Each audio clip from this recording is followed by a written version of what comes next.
مولانا ومقتدانا وحادینا ابی القاسم محمد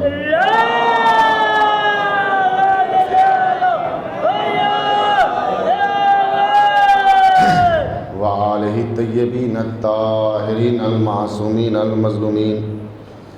اما بعد فقد قال امام صادق علیہ الصلاۃ والسلام بسم اللہ الرحمن الرحیم کانا امنا العباس نافذ البصیرہ. صلوات پڑھو مولانا.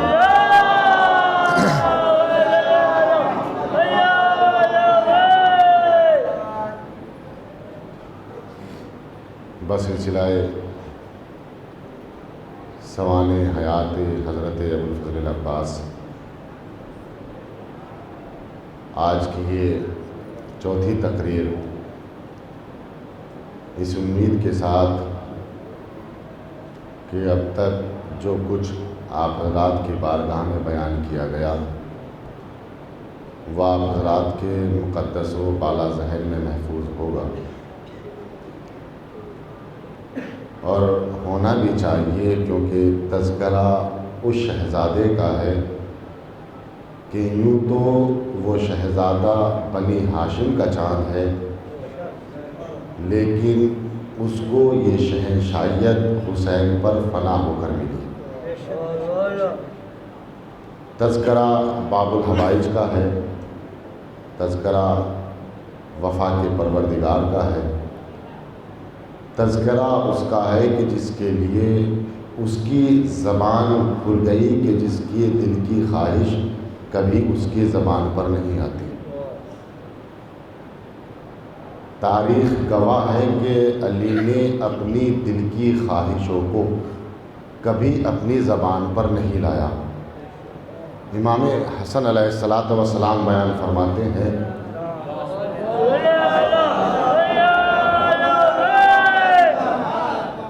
وہ کہتے ہیں کہ میں نے علم امامت سے اس بات کا اندازہ لگایا کہ میرے بابا کا 1 سال سے بھنی ہوئی کلیجی کھانے کا دل تھا، لیکن علی نے کبھی اپنی زبان پر نہیں لایا. یعنی علی وہ ہے کہ جو دل کی خواہشوں کو کبھی زبان پر نہیں لاتا، کبھی زبان پر نہیں لاتا. 1 سال سے علی کا یہ دل تھا کہ بھونی ہوئی کلیجی کھائی جائے، لیکن علی نے کبھی زبان سے اپنے بیٹوں سے نہیں کہا کہ مجھے کلیجی کی ضرورت ہے. امام حسن کہتے ہیں کہ 1 سال کے بعد موقع ملا کہ میں نے کلیجی کا انتظام کیا، اس کو بھونا اور بھوننے کے بعد اپنے بابا کے سامنے دسترخوان پر سجا دیا. جیسے ہی دسترخوان لگا، بابا نے جیسے ہی دسترخوان کو دیکھا میرا چہرہ دیکھ کر مسکرانے لگے. توجہ چاہتا ہوں جانے گرامی. حسن کہتے ہیں کہ علی میرا چہرہ دیکھ کر مسکرانے لگے. کیوں مسکرانے لگے؟ مسکرانے اس لیے لگے کہ علی نے کہا نہیں تو حسن کو پتہ کیسے چل گیا. کبھی علی نے اپنی زبان سے نہیں کہا، لیکن امام حسن کو پتہ چل گیا. کیوں؟ اس لیے کہ ایک امام کی خواہش امام ہی سمجھ سکتا ہے، کوئی دوسرا نہیں سمجھ سکتا. کہتے ہیں کہ جب دسترخوان لگایا گیا، ایک مرتبہ میرے بابا دسترخوان پر بیٹھے اور جیسے ہی دسترخوان پر بیٹھ کر یہ چاہا کہ کھانا تناول فرمایا جائے، دق الباب ہوا. جیسے دق الباب ہوا، آواز آئی انا فقیر ہوں انا مسکین ہوں. میں فقیر بھی ہوں، میں مسکین بھی ہوں، میں کئی دن کا بھوکا ہوں، کیا مجھے کچھ مل سکتا ہے؟ ایک مرتبہ علی کے دل کی خواہش اس سے پہلے کہ بر آتی، علی نے کلیجی کو اٹھایا، مانگنے والے کو دے دیا. توجہ نہیں کہ آپ لوگوں نے، خدا کی قسم بہت نازک بات ہے. آپ ذرا اندازہ لگائیں کہ آپ کا کسی چیز کو 1 سال سے کھانے کو من کر رہا ہو اور 1 سال کے بعد وہ آپ کو ملے اور آپ سے کوئی مانگ لے، کیا آپ کا دل کرے گا کہ اس کو دے دے؟ لیکن یہ امامت ہے، امامت یہ علی ہے. جیسے ہی چاہا کہ کھایا جائے، فوراً سائل کا سوال مولا نے دے دیا، لیکن مولا نے اپنی زبان پر کبھی اپنی خواہش کو نہیں لایا. کبھی بیان نہیں کیا، دے دیا۔ اور عالم یہ ہے کہ ظاہری زندگی امام کی یہ ہے کہ فقر و تنگ دستی میں زندگی گزر رہی ہے، کبھی سائل آ جاتا ہے تو کھانا دے دیا جاتا ہے، بچے بھوکے رہ جاتے ہیں، یعنی امام کو اپنے بچوں کی پرواہ نہیں ہے، بس پرواہ اس بات کی ہے کہ کوئی در سے خالی نہ چلا جائے، کوئی در سے خالی نہ چلا جائے۔ کسی نے کہا مولا حاتم تائی بڑا سخی تھا، مولا نے کہا اچھا کتنا بڑا سخی تھا؟ کہا مولا وہ اتنا بڑا سخی تھا، وہ ایک فقیر کو 10 دروازے سے دیا کرتا تھا، وہ ایک فقیر کو 10 دروازوں سے دیا کرتا تھا۔ علی نے مسکرا کر کہا بڑا عجیب سخی تھا، ایک فقیر کو 10 دروازوں پر بلایا کرتا تھا، ایک فقیر کو 10 دروازے پر۔ کہا مولا پھر کیا کہنا چاہتے ہو؟ کہا پہلے ہی دروازے سے اتنا دے دو کہ دوسرے دروازے کی ضرورت نہ پڑے۔ صلوات پڑھے محمد آل محمد پر۔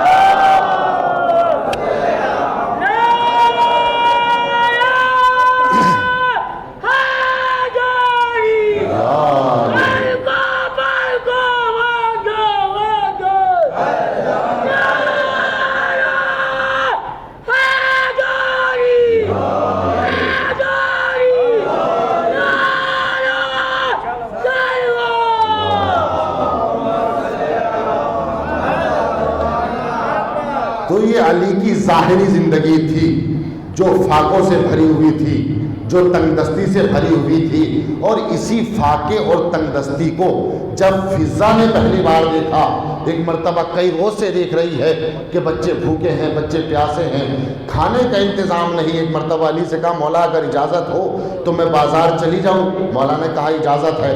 فضا بازار گئی اور جانے کے بعد کچھ دوائیاں خریدی، اور دوائیاں خریدنے کے بعد اس سے سونا بنا لیا۔ کیوں؟ اس لیے کہ فضا علم کیمیا جانتی تھی، دوائیوں سے سونا بنا لیا کرتی تھی۔ علی کی ظاہری زندگی دیکھی، فاقے دیکھے، تنگ دستی دیکھی، ایک مرتبہ سونا بنایا، بنانے کے بعد علی کے پاس آئی اور آنے کے بعد کہا مولا بچے کئی دن کے بھوکے ہیں، میں چاہتی ہوں کہ اس سونے کو لے جا کر بازار میں بیچ دے اور جو کچھ ملے اس سے کھانے کا انتظام کیا جائے۔ توجہ چاہتا ہوں عزیزان گرامی، ایک مرتبہ علی نے سونے کو دیکھا اور دیکھنے کے بعد کہا فضا اگر تھوڑا اور پکا لیتی تو چمک زیادہ پیدا ہو جاتی۔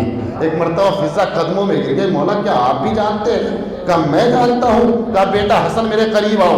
ایک مرتبہ حسن کو قریب بلایا، کہا حسن فضا کو بتاؤ کہ ہمارے اختیارات کیا ہے۔ تاریخ کے جملے ہے کہ امام حسن نے ایک مرتبہ گھر میں بچھے ہوئے مسلح کو اٹھایا اور اٹھانے کے بعد کہا فضا ذرا زمین کی طرف دیکھو۔ اب جو فضا نے دیکھا تو لال و جواہرات، سونا چاندی زمین سے بہ رہے تھے۔ امام حسن نے کہا فضا ہم چاہے تو اس کائنات کو خرید سکتے ہیں، لیکن یہ ہماری زندگی ہے، ہم خدا کی اطاعت میں رہتے ہیں۔ صلوات پڑھے محمد آل محمد پر۔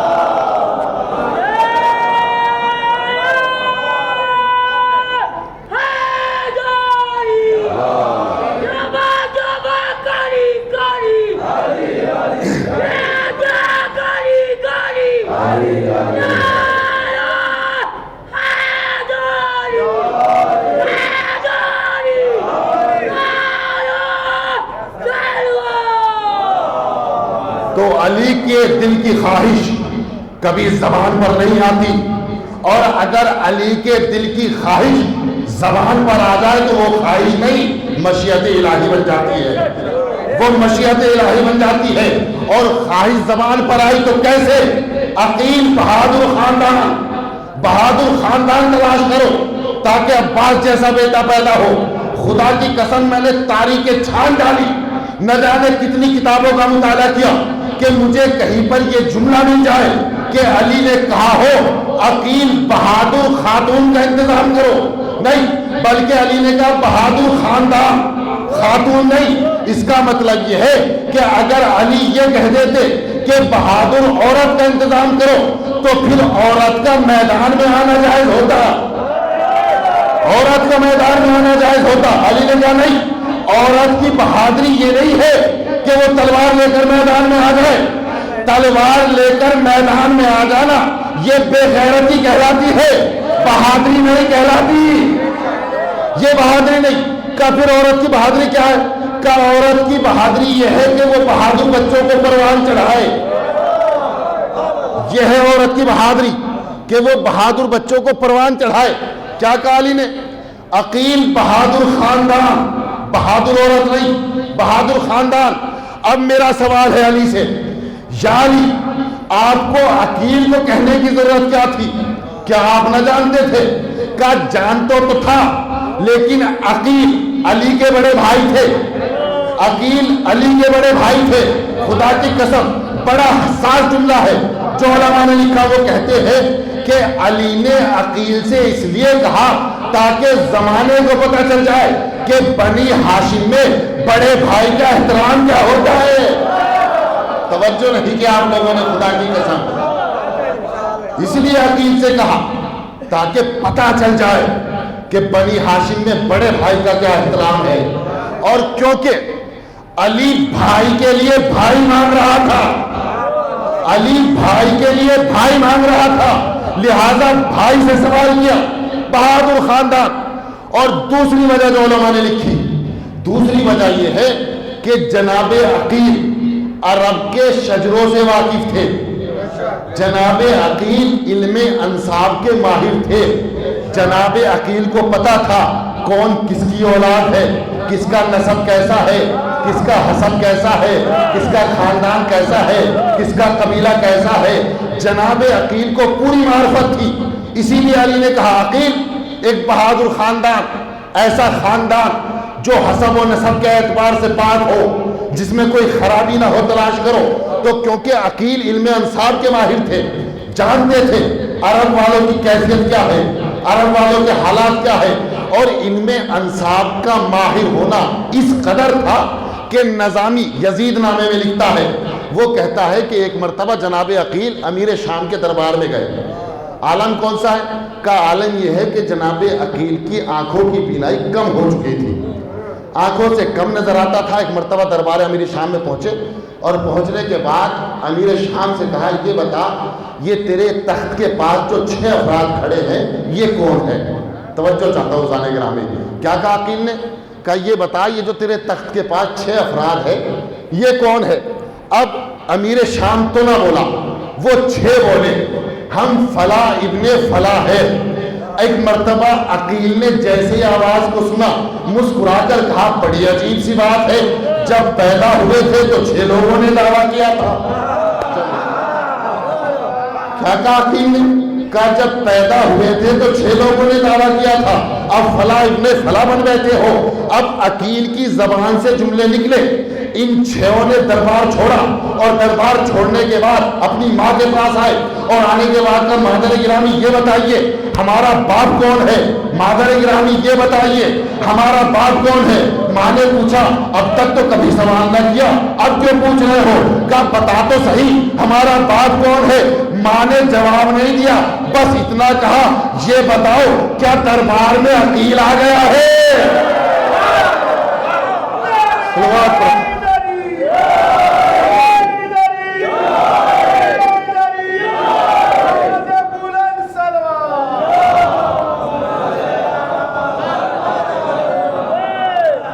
کہا کیا دربار میں عقیل آ گیا ہے؟ جو آج پوچھ رہے ہو تو یہ ہے علم انصاف کا عالم۔ جناب عقیل کو علم انصاف کا علم تھا، اسی لیے علی نے کہا عقیل ایک بہادر خاندان تلاش کرو جس سے بہادر بچہ پیدا ہو۔ عقیل سے کام ہاتھوں کو جوڑ کر کوئی یا علی آپ علم لدنی کے مالک ہیں، آپ کا علم وہ ہے جو کسی نے پڑھایا نہیں۔ علم 2 طرح کے ہوتے ہیں، ایک کسبی ہوتا ہے، ایک حصولی ہوتا ہے۔ ایک علم وہ ہے جو دنیا میں آ کے سیکھا جاتا ہے، ایک علم وہ ہے جو سیکھا نہیں جاتا، وہاں سے لے کر آتا ہے۔ دونوں علموں میں بہت بڑا فرق ہے۔ جو یہاں سیکھا جاتا ہے اس میں خطا کے امکان ہے، ممکن ہے کہ خطا ہو جائے، لیکن جو وہاں سے لے کر آتا ہے اس میں پھر خطا نہیں ہوتی۔ وہ عالم غیر معلم ہوتا ہے۔ تو علی کا علم کسبی نہیں ہے کہ علی کو کسی نے پڑھا دیا ہو، علی تو وہ ہے جو علم وہاں سے لے کر آیا، اور علم لے کر نہیں آیا، یہاں بھی شاگرد بنائے وہاں بھی شاگرد بنائے۔ بھائی ایسا مدرس ہوگا کوئی جس کے زمین پر بھی شاگرد ٹہلتے ہو، آسمان میں بھی شاگرد ٹہلتے ہو، اور شاگرد بھی ایسے جو فخر سے کہے کہ مجھے فخر ہے کہ میں علی کا شاگرد ہوں۔ صلوات پڑھیں محمد آل محمد کو۔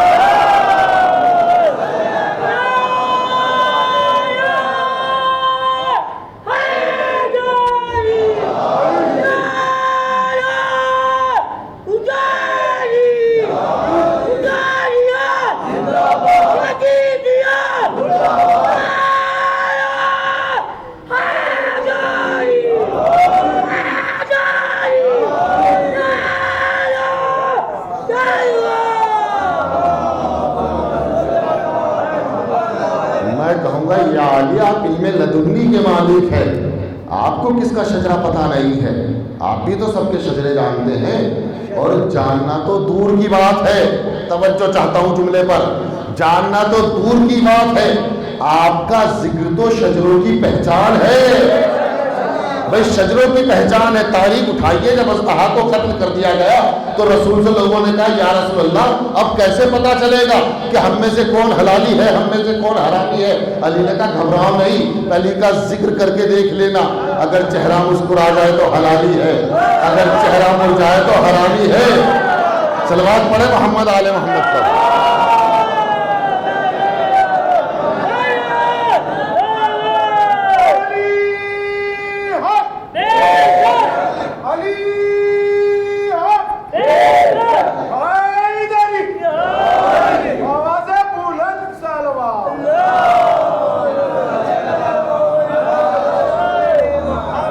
تو علی کا ذکر نسلوں کی پہچان بتاتا ہے، آپ کو پتہ کرنے کی ضرورت نہیں ہے۔ ایک مرتبہ ہارون رشید کے زمانے میں جناب بہلول کو ہارون رشید نے بلایا، اور بلانے کے بعد اپنے درباریوں سے کہا کہ آج بہلول کو ایسا کام دوں گا جو دن بھر لوگوں کو پریشان کرتا ہے، پریشان نہیں کرے گا۔ ایک مرتبہ بہلول کو بلایا، بلانے کے بعد کہا بہلول ایک کام ہے۔ کہا کام کیا ہے؟ کہا جاؤ آج شہر سے 40 حرام زادوں کو تلاش کر کے لاؤ۔ اب ہارون رشید سوچ رہا تھا کہ اب 40 کو تلاش کرنا کوئی معمولی کام تو ہے نہیں، کس طرح لے کر آئے گا؟ اب اس نے کہا کہ جاؤ 40 کو لے کر آؤ۔ بہلول نے کہا ٹھیک ہے میں لے کر آتا ہوں۔ بہلول کچھ دیر کے بعد باہر گئے، اندر آ گئے۔ اب اس نے کہا میں نے تو تمہیں پورے دن کا کام دیا تھا، تم تو 2 منٹ میں واپس آ گئے ہو، یہ ماجرا کیا ہے؟ کہا بادشاہ سلامت مجھے باہر جانے کی ضرورت نہیں پڑی۔ کیا کہا بہلول نے؟ کہا مجھے باہر جانے کی ضرورت نہیں پڑی۔ کہا مطلب کیا ہے؟ کہا 40 نہیں 1000 تیرے دربار میں مل گئے۔ صلوات پڑھے محمد آل محمد پر۔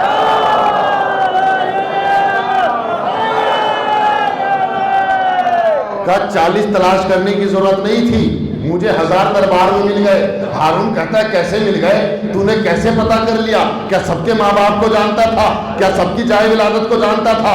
سب کو پہچانتا تھا؟ کہا نہیں پہچانتا کسی کو نہیں تھا۔ کہا پھر کیسے پتا لگایا؟ کہا میں نے ایک مرتبہ آواز بلند آئی، کہا جتنے بھی علی سے دشمنی رکھتے ہیں میرے قریب جمع ہو جائے۔ ہزاروں جمع ہو گئے، مجھے پتا چل گیا سب کے سب حرامی ہیں۔ مجھے پتا چل گیا کہ یہ سب کے سب حرامی ہے۔ تو اب کیونکہ علی کا ذکر نسلوں کی پہچان بتاتا ہے، اگر ذکر علی نہ ہوتا تو نسلوں کی پہچان نہ ہوتی، اور کسی حرامی کے دل میں محبت علی آ ہی نہیں سکتی، یہ حتمی ہے، اس میں کوئی شک نہیں ہے۔ بلکہ امام کی حدیث ہے من شک فی کفر فلان و فلان فہو کافر ومن شک فی فضائل علی ابن ابی طالب فہو کافر۔ 2 جملے رسول نے فرمائے۔ پہلا جملہ من شک فی کفر فلان و فلان و فلان فہو کافر۔ امام سے پوچھا کسی نے یہ فلا فلا کون ہے؟ امام نے کہا اول ثانی ثالث، یہ 3 مراد ہے، یہ 3 مراد ہے۔ کا مطلب کیا ہے؟ کہ جو ان تینوں کے کافر ہونے میں شک کرے وہ بھی کافر ہے، جو ان تینوں کے کافر ہونے میں شک کرے وہ بھی کافر، اور جو ان علی کے فضیلت میں شک کرے وہ بھی کافر۔ تو اب علی کی فضیلت میں شک نہ کیجئے گا کہ علی اتنے بڑے کیسے ہو گئے۔ بھائی اللہ نے بڑا بنایا تبھی تو بڑے بنے نا، تبھی بڑے بنے۔ کہ علی کو اتنا بڑھا دیا، اتنا بڑا کر دیا، یوں کر دیا، وہ کر دیا، ہم نے کچھ نہیں بنایا، رسول نے بتایا، اللہ نے کہہ دوایا، جو رسول نے کہا ہم نے مان لیا، اس کے علاوہ ہم نے کچھ نہ مانا۔ کیوں؟ اس لیے کہ علی کی فضیلت سب اللہ کی دی ہوئی ہے۔ ابھی جو شام مجلس ہو رہی تھی 2-3 افراد تھے، میں نے وہاں پر ذکر کیا، تکرار کر دیتا ہوں مسئلہ نہیں ہے، کہ یہ جو علی کو فضیلتیں عطا کی گئی ہے، جتنی بھی علی کو فضیلتیں عطا کی گئی ہے، میں نے وہاں پر قرآن کی ایک آیت پڑھی تھی، حالانکہ وہاں کچھ افراد تھے، میں ان سے معذرت چاہتا ہوں، لیکن کیونکہ یہاں لوگ زیادہ ہے تو ذکر ہو جائے۔ اللہ نے قرآن میں اعلان کیا لیسا کمثلہ شیء، اللہ کے مثل کوئی نہیں۔ کیا کہا؟ لیسا کمثلہ شیء، اللہ کے مثل کوئی نہیں۔ دوسری آیت للہ مثل الاعلیٰ هو العزیز الحکیم، اللہ کے لیے مثل اعلیٰ ہے، یعنی دو لفظ آ گئے، ایک لفظ مثل، ایک لفظ مثل۔ کیا کہا اللہ نے؟ اللہ کے لیے مثل ہے، اللہ کے لیے مثل نہیں ہے۔ توجہ ہے نا آپ لوگوں کی؟ تھوڑی سی پیچیدگی ہے، بس تھوڑی سی توجہ چاہتا ہوں آپ لوگوں کی۔ کیا کہا اللہ نے؟ اللہ کے لیے مثل ہے، اللہ کے لیے مثل نہیں ہے، یعنی دونوں لفظوں میں سے ایک لفظ کا اقرار ہے اور ایک لفظ کا انکار ہے۔ اللہ نے کہا خبردار میرا مثل نہ بنا دینا، خبردار میرا مثل ہے۔ اب ان دونوں میں فرق کیا ہے؟ لفظ مثل املا بھی ایک ہے، عبارت بھی ایک ہے، لفظ مثل صرف زیر اور زبر کا فرق ہے۔ اللہ کیا کہتا ہے؟ مثل ہے، مثل نہیں ہے، مثل ہے، مثل نہیں ہے۔ مثل کیا ہے؟ کا مثل کہتے ہیں ذات کے شریک کو، جہاں انسان کی ذات میں کسی کو شریک قرار دیا جائے اسے مثل کہتے ہیں۔ اللہ نے کہا میری ذات میں کوئی شریک نہیں ہے، لیسا کمثلہ شیء، مجھ جیسا کوئی نہیں۔ مثل کسے کہتے ہیں؟ کہ اللہ کے صفات میں کسی کا شریک ہو جانا مثل کہلاتا ہے۔ فرق واضح ہے نا دونوں چیزوں کا؟ مثل ذات کا شریک، مثل صفات کا شریک۔ تو اللہ کہتا ہے کہ صفات میں شریک ہے، ذات میں شریک نہیں ہے۔ اب اللہ کے صفات کیا ہے؟ کہ اللہ رازق بھی ہے، اللہ قہار بھی ہے، اللہ جبار بھی ہے، اللہ خالق بھی ہے۔ تو اللہ سب کچھ ہے، اللہ حیات بھی دیتا ہے، اللہ موت بھی دیتا ہے۔ تو یہ حیات کا دینا، یہ موت کا دینا، یہ زندگی کا عطا کرنا، یہ رزق کا دینا، یہ پیدا کرنا، یہ سب خدا کی صفت ہے، یہ سب خدا کی صفت ہے۔ یہ الگ بات ہے کہ خدا کی صفت اس کی ذات سے الگ نہیں ہوتی، یہ ایک فلسفہ ہے، اگر میں ذکر کروں گا تو تاخیر ہو جائے گی۔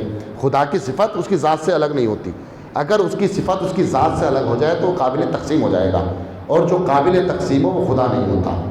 تو اس کی صفت اس کی ذات سے الگ نہیں ہوتی۔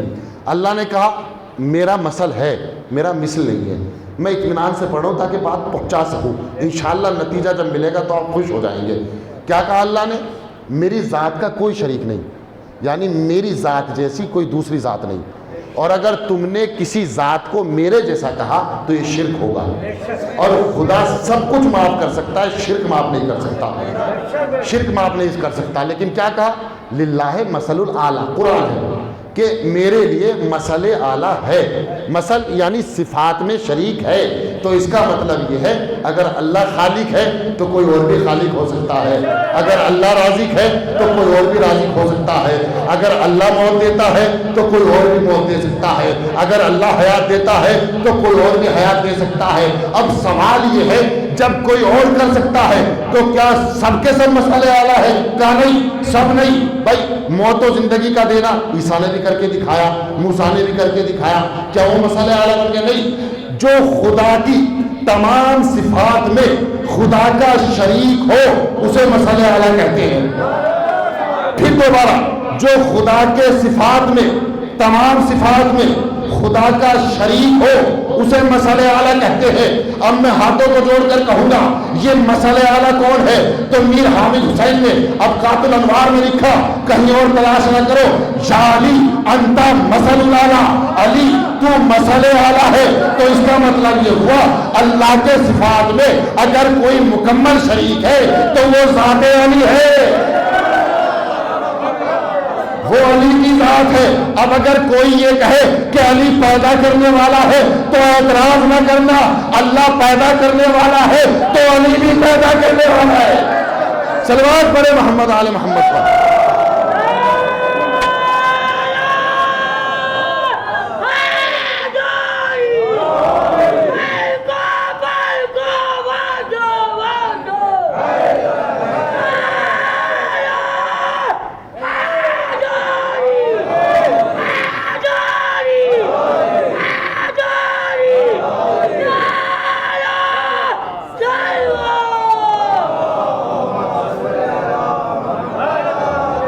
اسی لیے علی نے خطبہ بیان میں کہا انا اخلقو وانا ارزقو انا مورث الاشجار انا داخل الارض انا سماک السماوات انا